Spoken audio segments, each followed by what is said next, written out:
मैं कौन हूँ, आया कहाँ से, और मेरा रूप क्या, संबंध दुखमय कौन है, स्वीकृत करूं परिहार क्या। नमः समय साराय स्वानुभूत्या चकास्ते, चित स्वभावाय भावाय भावांतरच्छिदे। बाकी के लोग अपने आप को म्यूट पे रख लीजिए क्योंकि काफी डिस्टर्बेंस आ रहा है बीच बीच में।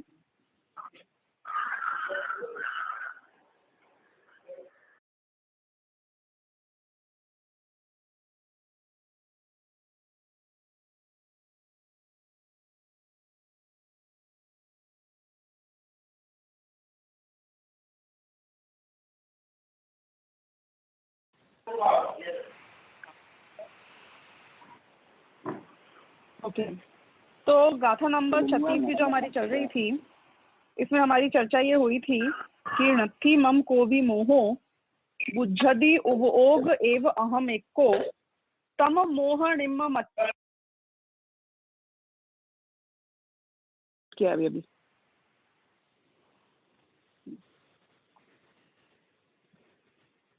तो यहाँ हमने कल ये चर्चा करी थी कि समय को जानने वाले, समय यानी कि स्व पर का जिनको भेद विज्ञान है, अपने शुद्धात्मा को जो जानते हैं, और समय यानी कि शास्त्र, भगवान की वाणी, इनको जानने वाले जो आचार्य देव हैं वो ऐसा कहते हैं कि मोह मेरा कुछ भी नहीं है। नत्थि मम को भी मोहो, मोह मेरा बिल्कुल को भी यानी कि कुछ भी, कोई भी प्रकार में मोह को आप लो तो वो मेरा नहीं है।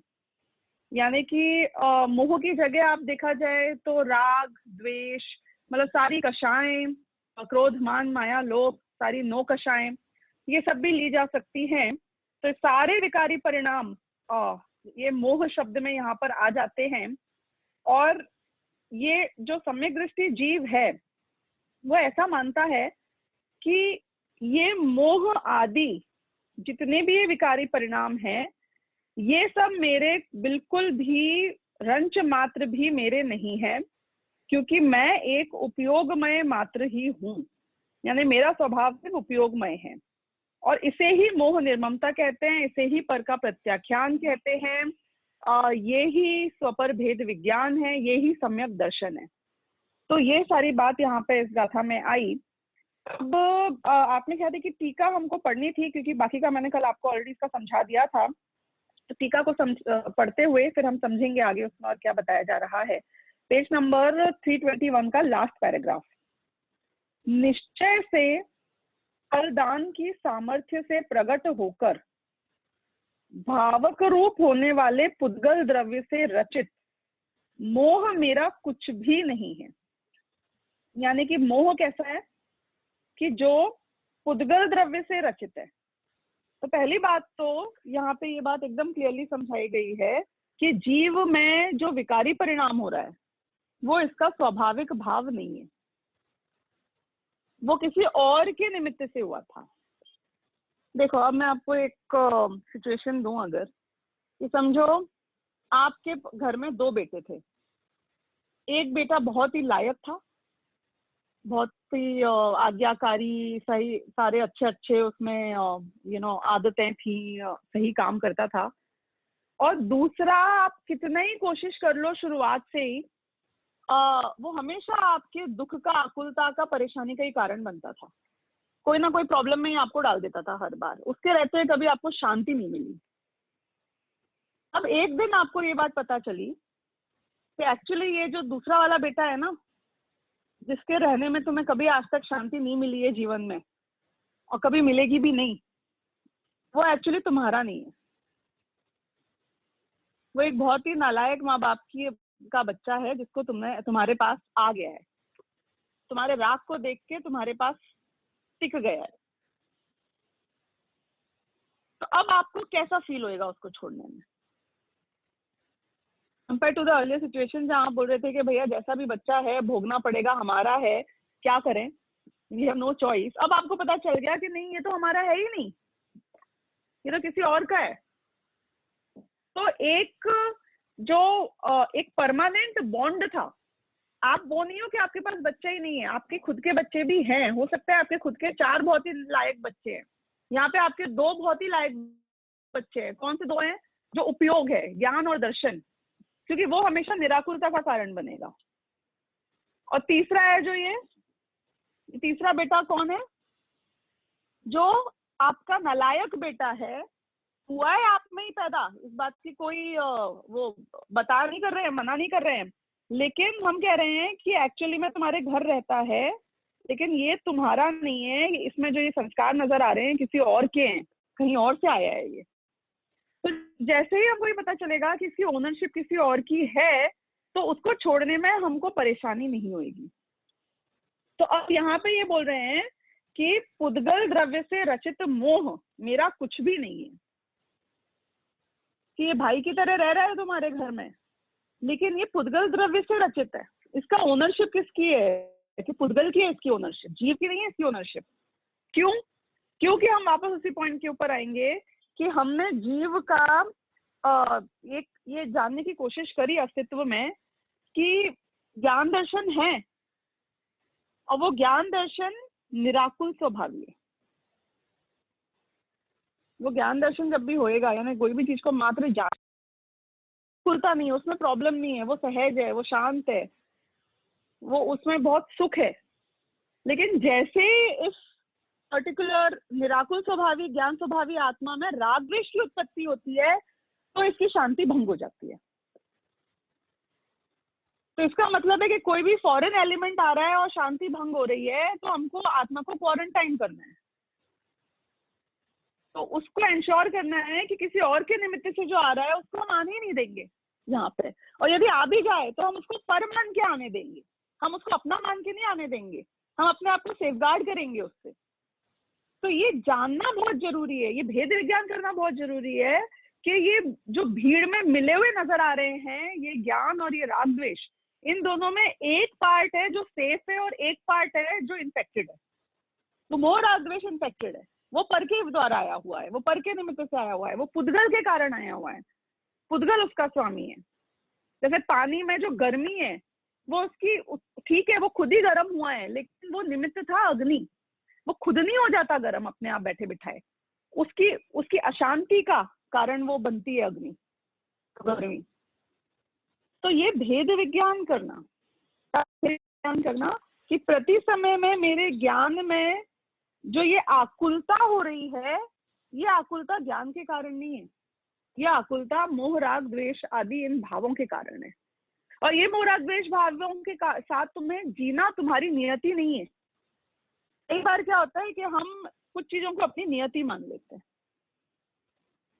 जैसे बोलते हैं ना, अबला जीवन तेरी यही कहानी, आंचल में है दूध आंख में पानी। मतलब बेसिकली ये बोलते हैं कि ये तुम्हारी दुखी रहना, परेशान रहना, डिपेंडेंट रहना, रोना, ये तुम्हारी नियति है। ये तुमको एक्सेप्ट कराने की कोशिश किया जा रहा है कि you live with the problem and you die with the problem, this is what you are fated for. हम ये बोल रहे हैं कि हमें नहीं एक्सेप्ट करना है मोह राग द्वेष का फेट, ये नहीं है हमारा फेट। इस संसार में अनंत काल तक दुखी होना, ये नहीं है हमारा फेट,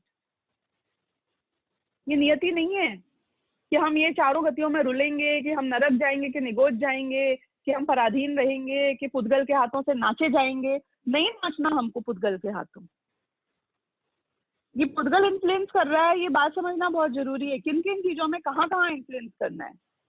तो यदि हमारे में विल पावर है, हमारे में वीर्य है, हमारे में शक्ति है, तो हम उससे रिजेक्ट कर दें जो भी पुद्गल कर्म के उदय से हमारे ऊपर परिणाम आता है। उसको विचार करना, बहुत बहुत स्ट्रेंथ फील होगी अंदर से। एक बार इसके अगेंस्ट खड़े होके देखना अपने आप को। हम में से कई लोग बगावती होते हैं ना, भी अन्याय को नहीं सहेंगे, नहीं सुनेंगे, अन्याय को मत सुनो, मत सहो। यहाँ पे हम कह रहे हैं ना कि पुद्गल है, ये आएगा, ये तुम्हें एक ऐसा संयोग प्रेजेंट करेगा कि तुम इसमें विचलित हो जाओगे। अब ये जानो कि जो संयोग पैदा किया गया है, ये संयोग को भोगना तुम्हारी कोई भी नियति नहीं है, तुम उसके लिए बाधित नहीं हो, you are not force to भोगो दैट संयोग। तो क्या करोगे कि ये जानो कि जो संयोग है इसका कारण कोई और है और इसका फल भी पुद्गल में ही होने वाला है। पुद्गल की शक्ति पुद्गल तक सीमित है, ये बात समझ लेना। पुद्गल की शक्ति जीव पे तब तक नहीं हो सकती है जब तक कि जीव खुद नहीं चाहे। देखो, ताली हमेशा दो हाथ से ही बजती है। तो यदि एक हाथ ये कंप्लेन करे कि दूसरा हाथ आके मुझे ठोक रहा है, तो वो झूठ बोल रहा है, वो गलत बोल रहा है, वो खुद भी उसमें पार्टिसिपेट कर रहा है।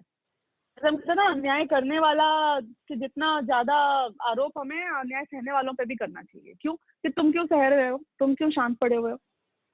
महात्मा गांधी ने इस बात को एक्सेप्ट किया ना कि ब्रिटिश राज्य में रहते हुए भी जरूरी नहीं है कि मैं गुलाम बन के रहूं। नॉन कोऑपरेशन मूवमेंट किया ना उनने, सत्याग्रह किया ना। तो नॉन कोऑपरेशन मूवमेंट जीव नहीं कर सकता है कर्मों के साथ। What is non cooperation movement?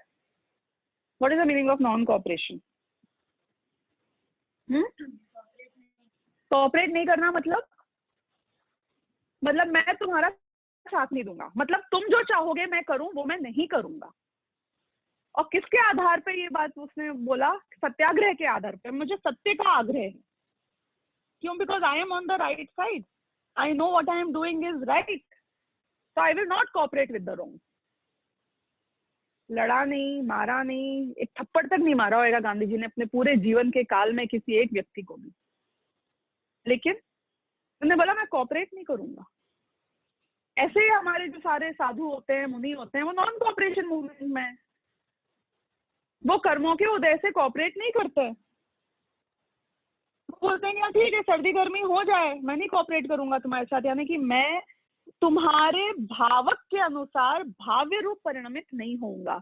यानी कि कर्म है भावक भाव और उसका उदय है भाव्य भाव, जहां पे तुम मोह द्वेष करते हो। वो बोलते हैं मैं मोह द्वेष नहीं करूंगा। क्यों करूं मैं? I will not cooperate, I will not convert as per your whims and fancies. कि तुम कर्म का उदय ऐसा भी आ जाए कि तुम मेरे सिर के ऊपर सिगड़ी रख दो कि शालनी आके मेरे पैर खा जाए, तो भी मैं नॉन कोऑपरेशन मूवमेंट में अडिग हूं एट एनी गिवन कॉस्ट। क्यों? क्योंकि तुम मुझे बाधित नहीं कर सकते हो तुम्हारे अनुसार कन्वर्ट करने के लिए। अगर हम में जिद है, हम जिद्दी हैं, अगर हम अड़ियल हैं, यदि हमें लगता है हमें बहुत विल पावर है, शक्ति है, इनर स्ट्रेंथ है, तो वो स्ट्रेंथ को इस तरीके से भी तो किया जा सकता है ना। किस तरीके से? कि सारे कर्मों के उदय को रिजेक्ट कर दो। और ब्यूटीफुल बात यह है कि कर्मों का उदय कर्म तक ही सीमित है, वो अपनी बाउंड्री के बियॉन्ड कभी जा ही नहीं सकता है। देखो, पुद्गल का उदय आया तो किसमें आया? वही मुनिराज की अपन बात करते हैं, ठीक है। पुद्गल का उदय आया, कर्म का उदय आया, किसमें आया? कि मौसम अनुकूल प्रतिकूल हो गया। मौसम क्या है? पुद्गल है। कि वो सिगड़ी में, संयोग में, वो श्यालनी में, वो बाकी की जो और आसपास की समझो और भी प्रतिकूलता है, मच्छर में, बीमारी में, शरीर में प्रतिकूलता करी कर्मों ने। शरीर क्या है? वो भी तो पुद्गल है। तो पुद्गल का उदय आया और किसमें आया? कि पुद्गल में आया। वो सारे गेम पुद्गल अपने पुद्गल में ही खेल रहा है एक्चुअली देखा जाए तो। ये जीव यहाँ बैठे बैठे यूं ही उछले जा रहा है, यूं ही उसके अधीन हुए जा रहा है, यूं ही उससे कंट्रोल हुए जा रहा है, यूं ही उसके सामने रिएक्ट किया जा रहा है, यूं ही उसके साथ बहे जा रहा है। कि just stop, non cooperation movement चालू कर दो कर्मों के साथ में। कि ठीक है, तुमको जो करना है वो तुम जानो, मैं क्या करूंगा कि तू जानेगा तो सही। क्या? हाँ, मैं जान लूंगा। क्यों? पर जानने से कोई फर्क नहीं पड़ेगा। क्यों? इस बात का एग्जाम्पल है कि जानने से कोई फर्क नहीं पड़ेगा, है ना, केवल ज्ञानी को कोई फर्क नहीं पड़ता है। इसीलिए तो प्रवचन सार की 80वीं गाथा में लिखा है कि जो अरिहंत को, द्रव्य को, गुण को से और पर्याय से जानता है, वो अपने आत्मा को भी द्रव्य गुण पर्याय से जानता है और उसका मोह नाश को प्राप्त हो जाता है। क्यों? क्योंकि हम कैसे जाने कि मेरे ज्ञान में रागद्वेष भिन्न है। कि हमने जाना ना अरिहंतों को देखकर कि वो केवल ज्ञानी हो गए हैं, उनके शरीर से कृत कोई भी सुख दुख अब होता ही नहीं है।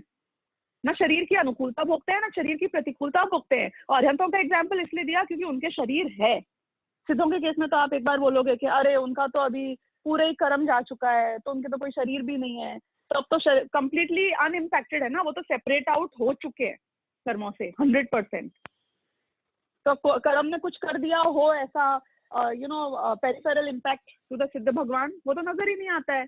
और सिद्ध भगवान यहाँ नजर भी नहीं आते हैं हमको संसारी जीवों को, क्योंकि वो तो ऊपर गए सिद्धशिला में, उनको तो हम सिर्फ शब्दों से ही जान रहे हैं। लेकिन अरिहंत भगवानों को तो प्रत्यक्ष जाना है यहाँ पे लोगों ने।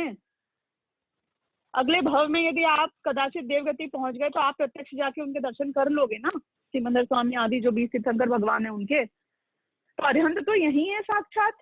जो गंधर्व देव उनकी दिव्य ध्वनि सुनते वक्त ये बात समझ रहे थे, जो कुंदकुंदाचार्य देव विदेह क्षेत्र जाकर या जैसे भी उनकी बात को समझ के आए, तो उनने तो साक्षात अरिहंत भगवानों को देखा, शरीर सहित केवल ज्ञानी को। और ये जाना कि उनके केवल ज्ञान से वो सब जानते हैं, और वो शरीर है उनके, यानी कर्म का उदय है, 4 अघातिया कर्म का उदय तो है ना, लेकिन उनके उस शरीर से सुख दुख का कोई लेना देना नहीं है, कोई मोहराग्वेश उस शरीर के कारण उनको नहीं है। तो कर्म का उदय उनका कुछ नहीं कर पाया, ये बात हमें स्पष्ट नजर आ गई। हमें नजर आ गया कि केवल ज्ञान होना और मोहराग्वेश होना ये जरूरी नहीं है साथ में। केवल ज्ञान हो सकता है और मोहराग्वेश बिल्कुल नहीं हो सकता है। ये हमने अरिहंत भगवान को देख के जाना। तो भाव्य भाव और भावक भाव में से आत्मा की जो भिन्नता है, ये बात हमें अरिहंत को देख के एकदम स्पष्ट समझ में आ जाती है, केवल ज्ञान को देख के एकदम स्पष्ट आ जाती है। और ज्ञान में हर राइट चीज झलकना जरूरी नहीं है, वो भी हमने कल समझा था, जैसे कि केवल ज्ञानी के ज्ञान में हर अच्छी से अच्छी और बुरी से बुरी, महा भयावह से भयावह, विभत्स से विभत्स चीज, 3 लोक 3 काल की सब कुछ प्रगट ऐसे झलकती है, उससे उनको रंच मात्र फर्क नहीं पड़ता। मतलब इजंट इट मैजिकल? अभी सोचा हमने इस बारे में? ये कैसा है, ये मतलब ये कैसी महिमा होनी चाहिए कि सब कुछ जान लिया, इतनी गंदी से गंदी चीज है, निर्भया केस अब इतना चल रहा है, after these guys had the culprits. तो ऐसी चीज को साक्षात केवल ज्ञानी प्रति समय जान रहे हैं कि नहीं जान रहे हैं, आप मुझे ये बताओ। सारे स्लॉटर हाउसेज में एक एक जीव के साथ क्या हो रहा है, ये केवल ज्ञानी प्रति समय जान रहे हैं कि नहीं जान रहे हैं? प्रति समय जान रहे हैं। मतलब पूरे अनादिकाल से लेकर अनंत काल तक के सारे स्लॉटर हाउसेज को एक समय में एक साथ जान रहे हैं केवल ज्ञानी, और हर समय जान रहे हैं, गेट्स रिपीटेड एवरी समय। 7वें नरक के नारकी जीव कैसे जी रहे हैं, ये सब जान रहे हैं केवल ज्ञानी। उनको करुणा नहीं आती है, उनको दया नहीं आती है, क्योंकि दया किसका प्रतीक है? दया आपके दुखी होने का प्रतीक है, दया आपके सुखी होने का प्रतीक नहीं है। यहाँ तक कि मोह के चिन्ह क्या होते हैं, ये प्रश्न के उत्तर में प्रवचन सार की गाथा में ये बात आई कि जीव मनुष्य तिरंचों के प्रति जो करुणा भाव है, ये मोह का चिन्ह है। मतलब ये एब्जॉर्ब हो रहा है कि नहीं जो मैं ये बता रही हूँ, ये वाला पॉइंट? मिथ्यात्व का चिन्ह, मोह का चिन्ह यानी मिथ्यात्व का चिन्ह है कि यदि कोई जीव को अन्य मनुष्यों तिरंचों के प्रति करुणा भाव है, तो ये मिथ्यात्व का चिन्ह है। इसका मतलब है कि तुम मिथ्या दृष्टि हो। अगर तुम्हें करुणा भाव आ रहा है तो तुम ये समझो कि ये मिथ्या दर्शन है, ये भ्रम है, तुम मोक्ष मार्गी नहीं हो। ऐसे मुनिराज हो जो अन्य मनुष्यों तिरंचों के प्रति करुणा करें, तो वो मिथ्या दृष्टि है। ये बात साक्षात कुंदकुंदाचार्य ने लिखी है गाथा में। तो इसका मतलब है कि करुणा भाव, दया का भाव, क्योंकि आप ये मिस कर जाते हो कि दया का भाव तो बहुत बढ़िया भाव होता है, आप ये मिस कर जाते हो कि वो राग भाव है कि नहीं है। और जो राग है, और राग में यदि तुमने एकत्व ममत्व बुद्धि पूर्वक उस भावना में बह गए, उस रूप से परिणमित हो गए, इसका मतलब है कि तुम बदल गए, when you have changed। तुम्हारा स्वभाव था जानना और तुमने राग द्वेष कर लिया, तो you have change for the wrong side, तुमने कर्मों के साथ कोऑपरेट कर लिया। फिर तो केवल ज्ञानी को जान के हमने ये जाना कि करुणा के सागर नहीं है भगवान। जितनी भक्तियों पूजनों में ये लिखा है ना कि भगवान तुम करुणा के सागर हो, वो महा झूठ है। उसमें रंच मात्र भी फैक्ट नहीं है। वो हम अपने राग के पोषण करने के लिए हर चीज का महान से महान आदमी किसी को बना देना चाहते हैं अपने भगवान को, तो इसलिए हमने बना दिया होगा। लेकिन वो हमारी राग की कमजोरी है जो हमने ऐसे शब्द लिखे, अगर लिखे तो। भगवान कोई करुणा के सागर नहीं है। उनमें रंच मात्र करुणा हो तो वो मिथ्या दृष्टि हो जाते, रागी द्वेषी हो जाते, संसारी हो जाते। और जिसको राग द्वेष या करुणा होती है वो भगवान बनता नहीं है। करुणा के रहते हुए भगवान नहीं बन सकता। जो तीर्थंकर होते हैं, आपको पता होगा, ऐसा भी मैंने कहाँ पे पढ़ा था एक बार, कि महावीर भगवान के लाइफ टाइम में बहुत सारी गलत प्रथाएं शुरू हो चुकी थी, जिसमें एक बहुत बड़ी प्रथा थी जीवों के बलिदान करने की। जानवरों को बलिदान करना शुरू हो गया था महावीर भगवान के टाइम में। They used to kill the animals, sacrifice देने के लिए। और कहाँ मैंने पढ़ा था मुझे बिल्कुल याद नहीं आ रहा है, पर उसमें लिखा था कि भगवान महावीर चाहते तो घूम घूम कर लोगों को समझाते उसके अगेंस्ट कि ये गलत है, कैसे गलत है, क्यों गलत है, इसको नहीं करना चाहिए, और उन्होंने ऐसा कुछ नहीं किया। इनफैक्ट जब उन्होंने 30 वर्ष की उम्र में मुनि दीक्षा धारण करी तो आजीवन मौन व्रत और ले लिया। मतलब आप इमेजिन कर सकते हो कि यदि भगवान महावीर जैसा जीव, जो जन्म से सम्यक दृष्टि होते हैं, वही होते हैं ना तीर्थंकर, तो उनकी वक्तृत्व कला, वो अगर किसी को समझाते तो कितना बढ़िया समझाते, एक बार इमेजिन करो। और वो चाहते तो वो लोगों के मानस को बदल नहीं सकते थे। अगर उनके बोलने से लोग समझ जाते और वो पूरी दुनिया चेंज हो जाती, तो उनको ये काम करना चाहिए था ना। थोड़ा करुणा भाव तो होना चाहिए था उनमें। पहले संसार को सुधारते, फिर खुद को सुधारते, फिर भगवान बनते। उन्होंने ऐसा कुछ नहीं किया। और मुनि दीक्षा धारण करने के बाद भी कितने साल तक, 12 वर्ष है ना शायद, 12 साल है शायद, 12 साल तक जो तपस्या करी, उसमें एक दिन, जैसे आचार्य वगैरह के तो नहीं आते हैं सुनने में मुनियों के कि वो लोग तो उपदेश देते हैं धर्म के पिपासु जीवों को, धर्म के लोभी जीवों को, कभी धर्म की चर्चा करते हैं, समझाते हैं, एक आध बुक ही लिख देते हैं। भगवान महावीर जब मुनि थे कुंदकंदाचार्य की तरह, उनके दर्शन करने लोग तो जाते ही होंगे ना, वो भी आहार लेने जाते ही थे ना, ये तो आते ही है। तो तब थोड़ा उपदेश दे देते किसी को, ओके नहीं, उन्होंने तो एक बार दीक्षा धारण करी तो मौन व्रत ले लिया। और उसके बाद में एकल विहारी होते हैं तीर्थंकर, दूसरे चरम शरीरी सारे एकल विहारी होते हैं, यानी कि अकेले ही विहार करते हैं। वो समूह में, ग्रुप में, संघ में नहीं रहते हैं, ना खुद आचार्य बन के रहते हैं, ना किसी और के आचार्यत्व में रहते हैं। दे आर ऑलवेज एकल विहारी। और उसके बाद भी, अरहंत बनने के बाद भी, उनने तो अपनी तरफ से कुछ नहीं बोला। तो पुद्गल कर्म का उदय ही ऐसा होता है कि जो अरहंत भगवान होते हैं उनके शरीर से वो वाणी खिरती है, वचन भी, वो भी तो पुद्गल है। तो वो सब तो हो जाता है, वो तो इसमें से कुछ भी नहीं कर रहे हैं देखा जाए तो। तो अगर हम अरहंत भगवान का स्वरूप समझने की कोशिश करते हैं तो हमको ये बात स्पष्ट नजर आती है कि उनमें ऐसी करुणा नहीं थी, ना है। क्यों? क्योंकि करुणा इस चीज का चिन्ह है कि तुम एक द्रव्य दूसरे द्रव्य को कर सकता है ये मानते हो, तुम वस्तु के स्वरूप को एक्सेप्ट नहीं कर रहे हो। एक्सेप्टेबिलिटी हमने बात करी थी कल परसों में, कि केवली भगवान को सारी दुनिया का स्वरूप एक्सेप्टेड है। यानी कि क्राइम होएगा होएगा, बोलो, क्राइम से क्लीन दुनिया कभी हो ही नहीं सकती है।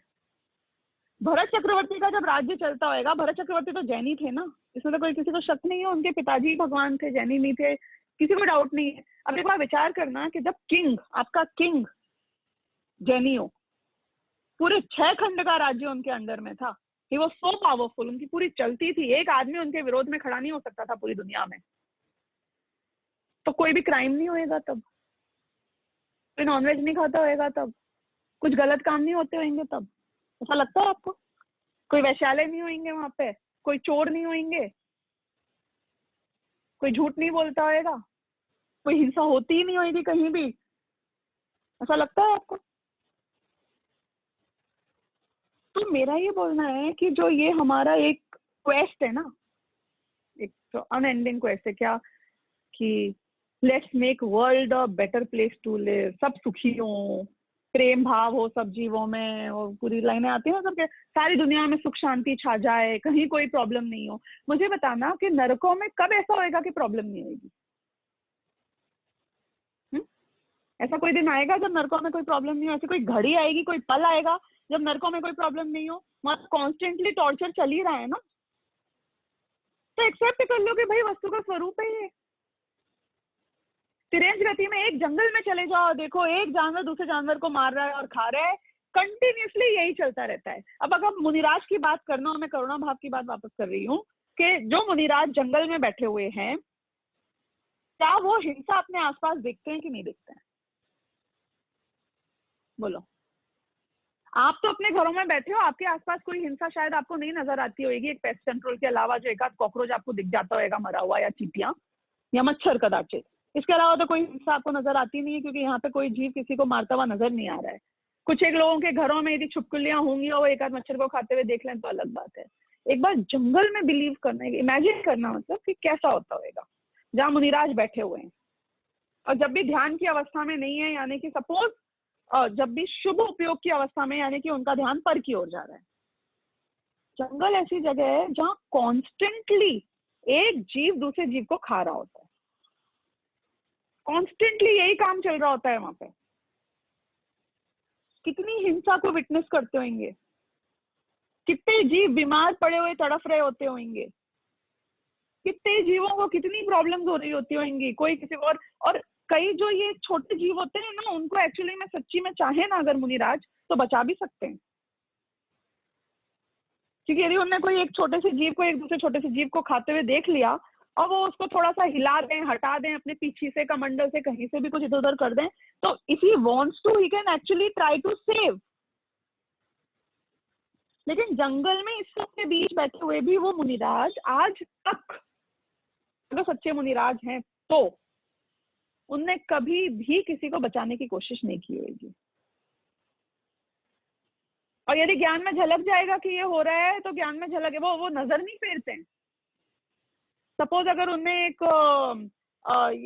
समझो एक फॉक्स है या एक जैकल है, वो किसी एक जीव को पकड़ के, एक खरगोश को पकड़ के खा रहा है और मार रहा है, तो वो अपनी आंखें बंद कर लें या आंखें फेर लें? हाँ, शुद्धोपयोग में जा सकते हैं क्योंकि उनको रुचि नहीं है उसको जानने में। लेकिन ऐसी कोई चीज झलक जाए उनके ज्ञान में, तो उनको उसके प्रति ऐसा द्वेष भाव नहीं आता है या करुणा भाव नहीं आता है कि वो उस पर कुछ एक्ट करें। बिल्कुल रोबोट की तरह समझो, बस जान लेते हैं, आ गई है बात तो आ गई, देख ली तो देख ली, नहीं देखी तो नहीं देखी। ना देखने की कोशिश करते हैं, ना नहीं देखने की कोशिश करते हैं। तो उनके आसपास में ये कंटिन्यूसली ये सब चल रहा होता है, सारे काम चल रहे होते हैं। तो यदि करुणा भाव से उनका हृदय आदृत हो जाए, तो वो रोते ही रहे पूरे टाइम जंगल में बैठ के, आत्मा का ध्यान तो कर ही नहीं पाएंगे, विचलित रहेंगे, आकुलता में ही रहेंगे पूरे टाइम। शांति मिलेगी नहीं उनको, एक क्षण के लिए शांति नहीं मिलेगी। ये मिथ्यात्व का प्रतीक है, ये करुणा भाव भी। ये क्यों समझा रहे हैं हम आपको? हम इसलिए समझा रहे हैं, इस गाथा में ऐसी क्या बात आई है जो आप ये सब समझा रहे हो? कि ये बात आई है कि ज्ञान का स्वरूप और राग का स्वरूप ये दोनों भिन्न भिन्न है। किसी को मरते हुए पिटते हुए जान लेना अलग है, और उसको जानकर राग करना, करुणा करना, द्वेष करना, ये अलग है। राग करुणा द्वेष कुछ भी करोगे तो आकुलता होगी, और जानोगे तो कुछ नहीं होगा। और जितनी हम कर्तृत्व बुद्धि लेके जीते हैं ना, झंडा गाड़ने के लिए कि मैं ये बदल दूं, मैं वो बदल दूं, दुनिया को ऐसा बना दूं कि आप तो स्वार्थी लोग हो, आप अपने घर में पैसे कमाकर अपने बच्चों के लिए रखना चाहते हो, मैं तो दुनिया को, पूरे देश को, पूरी दुनिया को अच्छा बनाना चाहता हूँ। कि तुम जो काम करना चाहते हो ये काम कभी होना नहीं है। आप कितनी ही कोशिश कर लेना, देखो अब मैं हमें मतलब ज्ञानी को भी और अज्ञानी को भी भाव तो आएगा ही कि अच्छे कार्य करे, और हम उसके लिए समझो जो पुरुषार्थ है, क्योंकि हमारा मन नहीं मानेगा शायद करेंगे भी। लेकिन मैं आपको फिर भी कॉन्ट्रोवर्शियल चीज बता रही हूँ, सारी दुनिया वेजिटेरियन बन जाएगी एक दिन, ऐसा हो सकता है?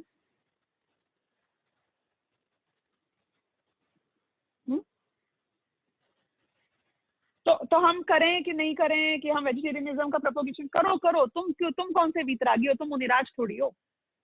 तुम्हारा राग है वो और अशुभ जगह जाए, उससे अच्छा है कि शुभ जगह जाए, वो हम मना नहीं कर रहे हैं। लेकिन मैं अभी कॉन्सेप्चुअली श्रद्धा के लेवल पे बात बता रही हूँ कि क्या होना चाहिए। कि सारी दुनिया वेजिटेरियन बन सकती है क्या? सारी दुनिया वेजिटेरियन तो नहीं बनेगी, लेकिन मैं आपको मेरे हाथ में यहाँ पे शास्त्र ये बता रही हूँ कि सारी दुनिया बहुत ही जल्दी नॉन वेजिटेरियन बनने वाली है। 100% of the people will be non vegetarian. Do you know that? तो जैनों का क्या होगा कि जैन तो खत्म ही हो जाएंगे। शास्त्र पे आज ये बात मैं कैसे बता सकती हूँ? क्योंकि शास्त्र में लिखा है, इसलिए बता रही हूँ। पंचम काल के अंत में जाकर जो आखिरी श्रावक श्राविका मुनि या अर्जिका हैं वो भी लास्ट समाधि मरण ले लेंगे, और उसके बाद से ऐसा वक्त आएगा छठे काल में जिसमें 100% of the population will be non vegetarian. 100%, एक नहीं होएगा वेजिटेरियन। और तो और कच्चा मांस खाएंगे, पका के भी नहीं खाएंगे। सब शास्त्रों में आया है लिखा हुआ, हमको तो क्या पता था। तो सारी दुनिया नॉनवेज तो बनने वाली है, सारी दुनिया वेजिटेरियन नहीं बन सकती है, ये बात तो हमने बता दिया, 100% बता दिया। अभी तो नहीं हो सकती हमारे इस भरत क्षेत्र में, अभी जिस पंचम काल में तो नहीं हो सकती है। हाँ, वो कदाचित पहले दूसरे तीसरे काल में भोग भूमि में वो मैं भी नहीं बात कर रही हूँ। तो don't try to get into all those intricacies कि तब होते होंगे, पर तुम हो क्या? अभी पहला काल आ रहा है क्या? और हो सकता है कि हाँ, तुम यहाँ से मरकर यदि भोग भूमि में पैदा हो जाते हो तो वहां पे होगा कदाचित, पर तुम्हारे करे क्या होएगा मुझे तो ये जानना। क्या तो यहाँ हो जाएगा, या तो तुम यहाँ पहुंच छठे काल में पैदा हो जाओगे तो ऐसे पैदा हो जाओगे, वहां पैदा हो जाओगे तो वैसे पैदा हो जाओगे। ये बात अकर्ता बुद्धि, हम समय सार पढ़ रहे हैं ना, इसलिए ये बात आ रही है। चरणानुयोग पढ़ रहे होते तो ये बात नहीं आती। तो समय सार पढ़ रहे हैं जहाँ हमें भेद विज्ञान करना है, इसलिए ये बात आ रही है कि दुनिया की जो सिचुएशन है इसमें कुछ बदलने वाला नहीं है। आपका बच्चा नरक जाएगा तो जाएगा। भगवान आदिनाथ और भरत चक्रवर्ती कुछ नहीं कर पाए। इतनी पावर, ये सांसारिक पावर और पारलौकिक पावर को लेके बैठे हुए थे पिताजी और दादाजी। एक अरहंत बन चुके थे, अनंत वीर के धनी एक पिताजी थे जो 6 खंडों के राजा थे। वो बचा पाए अपने बेटे को नरक जाने से, निगोज जाने से? तुम नहीं बचा सकते हो ना, उनको अगले भव में कहीं जाने से बचा सकते हो, ना इस भव में अपने जीवन को नरक बनाने से बचा सकते हो। हम ये बता रहे हैं कि तुम दुनिया में कुछ नहीं कर सकते हो। उनको जान जान के राग द्वेष जरूर कर सकते हो, जिससे तुम अपने घर को खोखला किए जा रहे हो, अपनी आकुलता बढ़ाए जा रहे हो, अपने आप ही दुखी हुए जा रहे हो। तो पर में तो कुछ कर नहीं सकते हो, और 100 में जो कर सकते हो वो तुम्हें करना नहीं है। तो क्या होएगा? कुछ नहीं होएगा। ना तुमसे सहा जाएगा और ना तुमसे किया जाएगा, ना बाहर कुछ तुम्हारे करने से होना है। तो आकुलता आकुलता आकुलता में प्रति क्षण हम अपने दिमाग को खराब करते रहेंगे, दुखी रहेंगे। क्यों? क्योंकि स्वाभाविक दुखी है ना ये जीव, तो संसारी जीव स्वभाव से ही दुखी है। करने की जरूरत नहीं है, तुम्हारे अंदर ही प्रॉब्लम है। दुखी आत्मा है, दुखी सारे संसारी जीव दुखी आत्मा है। तो अब हमें क्या करना चाहिए? तो वो ये कह रहे हैं कि ज्ञान को और राग को भिन्न भिन्न जानो, क्योंकि राग पुद्गल की वजह से हुआ है, तुम्हारा स्वभाव नहीं है। और इससे भी बड़ी बात क्या है कि जब तक राग होगा जब तक तुम आकुलता होती रहेगी। राग इक्वल टू आकुलता, राग इक्वल टू आकुलता, राग इक्वल टू आकुलता। बस ये बात हमें कंफर्म अपने दिमाग में बिठा देनी चाहिए। जितना राग करोगे उतनी आकुलता होगी, जब जब राग करोगे तब तक आकुलता होगी। तो जानना नहीं छोड़ना है, राग करना छोड़ना है। जानेंगे तो सब, और आकुलता होनी चाहिए 0, राग होना चाहिए 0। ये दोनों के स्वाद के भेद को, कि ज्ञान का स्वाद निराकुल है और राग का स्वाद आकुलता में है, ये जानना बहुत बहुत जरूरी है। ज्ञान का जितना भी विकास हो जाएगा तो ज्ञान ज्ञान में ही रहेगा, राग में नहीं जाएगा। ये बात समझना जरूरी है। ये भेद विज्ञान जैन दर्शन का मूल सार है। तो ये बात इस गाथा में समझाई गई है। मैं टीका को रीड करती हूँ। निश्चय से फलदान की सामर्थ्य से प्रकट होकर भावक रूप होने वाले पुद्गल द्रव्य से रचित मोह, यानी मोह कैसा है? जो पुद्गल द्रव्य से रचित है। मोह कैसा है? जो ये भावक रूप होके हो रहा है। और ये क्या कर रहा है कि ये फलदान देने में समर्थ है। यदि मुझ में राग होता है तो ये फलदान मुझे दे देता है, यानी कि पुद्गल का उदय आ जाता है यदि मुझे राग हो जाता है तो इसलिए वो राग है भाव्य भाव। ऐसा जो ये मोह है ये मेरा कुछ भी नहीं है। ये बोल रहे हैं नॉन कॉपरेशन मूवमेंट कि पुद्गल आ जाएगा अपना फल देने के लिए, तुम कॉपरेट मत करना, तुम उसके अकॉर्डिंग कन्वर्ट मत होना, परिणमित मत होना, रागद्वेष मत करना। वो उदय देगा, रागद्वेष हो तुम में, ऐसा सिचुएशन क्रिएट करेगा, पर तुम रिएक्ट मत करना। और अगर रिएक्शन भी आ जाए तो ये जान लेना कि ये रिएक्शन मेरा स्वभाव नहीं है, कि इसकी वजह से मेरी चारित्रगत कमजोरी के कारण अभी ऐसा हो रहा है, लेकिन ये मेरा स्वभाव नहीं है। ये जानना बहुत जरूरी है, क्योंकि जब तक अरहंत नहीं बन जाओगे तब तक ये भाव्य भाव एक पर्टिकुलर लिमिट तक चलता रहेगा। देखो एक बात रश्मिन, आपके साथ भी पहले कई बार जब आप मेरे घर में आए थे समय साथ सीखने के लिए, तब आई थी कि हमको दो चीज में भेद विज्ञान करना है। कि जब हम शुभ को इतना हे बताते हैं तो शुभ भाव नहीं हो ये कोशिश नहीं करनी है आपको। यानी मुनिराज हैं, बोलो कि शुभ भाव उनके होता है कि नहीं होता है, कि शुभ भाव तो उनके होगा, लेकिन शुभ में उपादेय बुद्धि पूर्वक शुभ भाव हो तो मिथ्या दृष्टि है।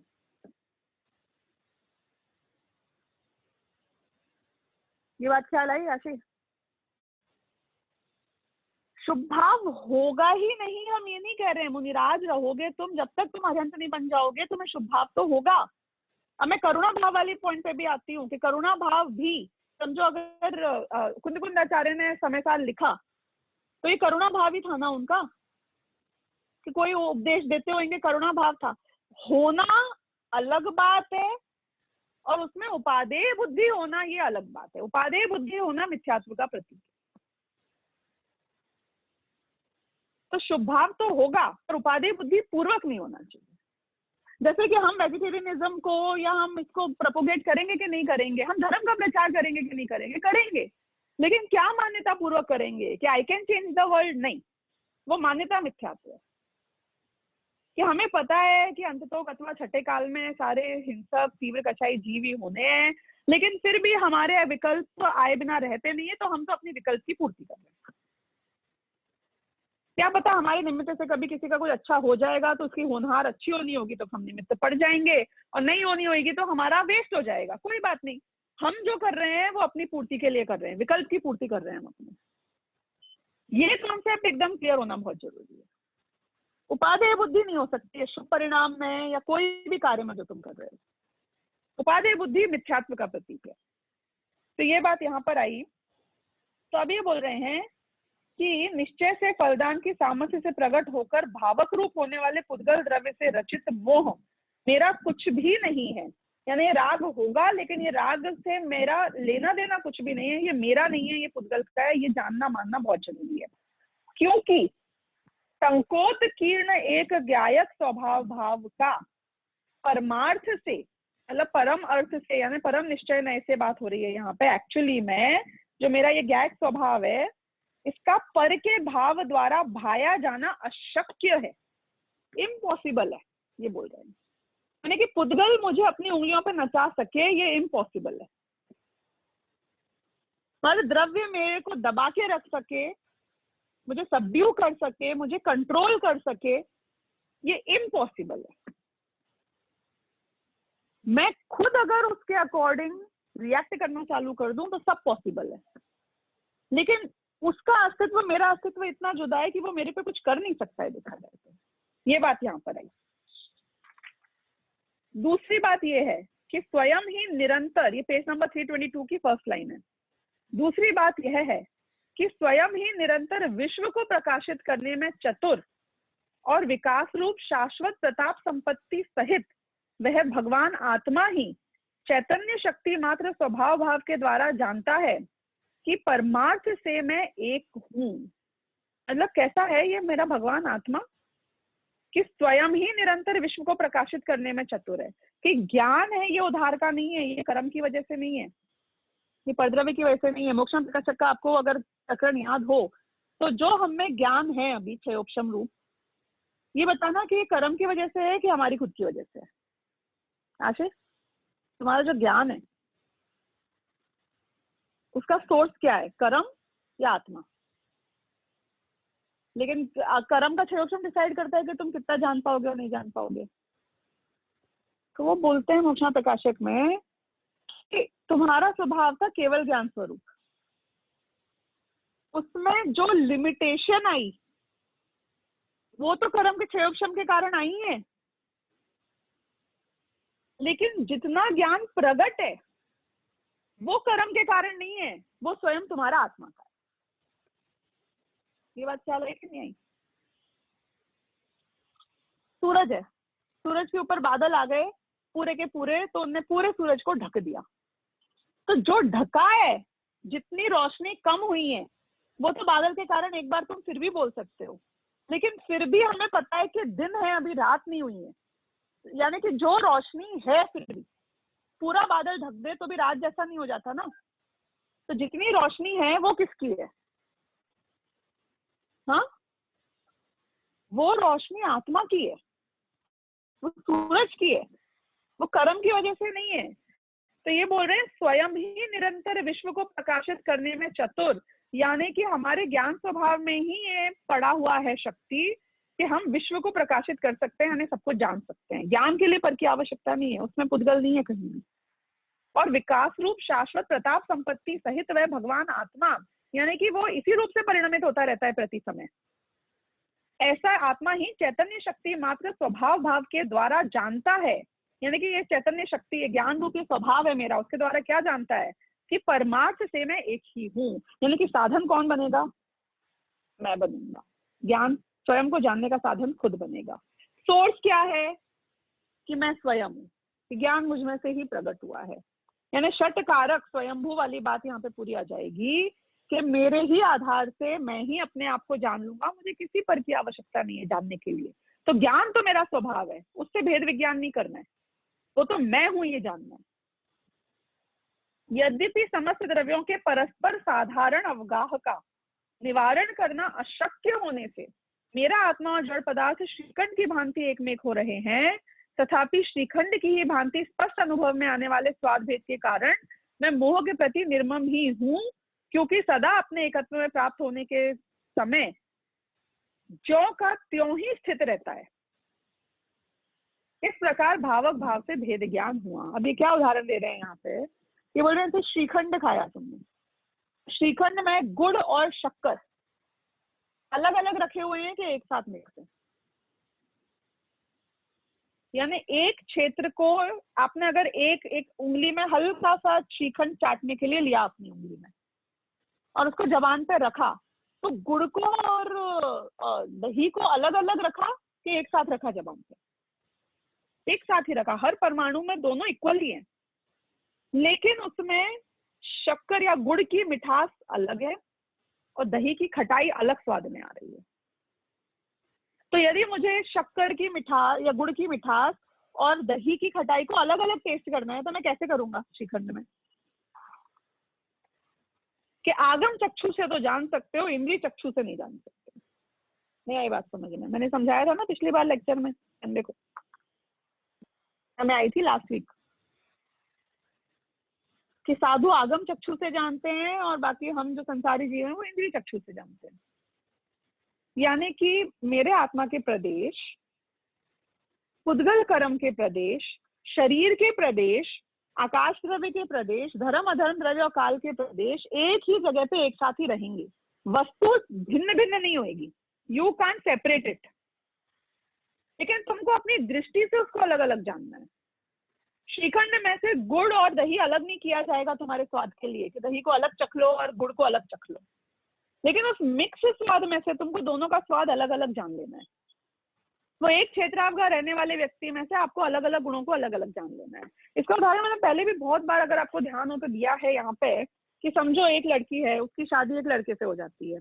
अब जब उस लड़के से शादी हो जाती है तो उसको कितना जानती है कि बहुत लिमिटेड जानती है, कोई कोई एस्पेक्ट ही जानती है, पूरा तो जानती नहीं है। कभी उसकी क्वालिटीज को शुरू शुरू में जानना शुरू होती है तो बहुत इंप्रेस हो जाती है, उसको पसंद आने लग जाता है।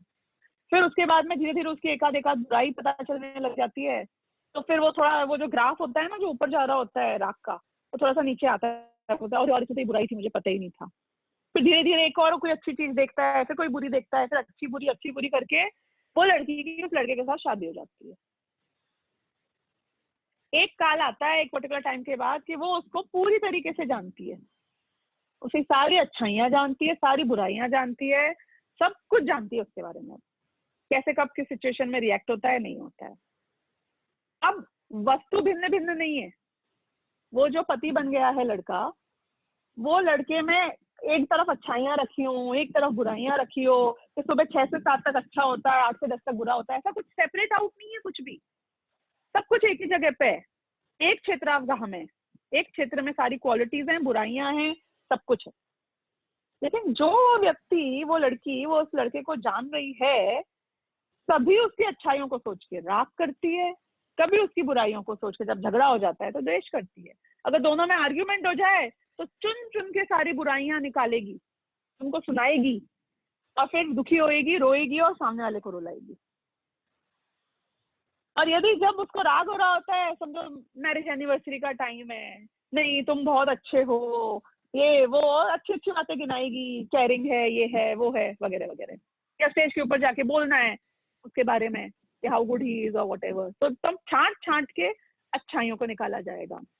अब जिस काल में अच्छाइयों को निकाला जा रहा है और जिस काल में बुराइयों को निकाला जा रहा है, वो व्यक्ति में अच्छाइयां बुराइयां भिन्न भिन्न नहीं है, पर इसको भेद विज्ञान पूरे टाइम रहता है, अच्छाइयों का और बुराइयों का।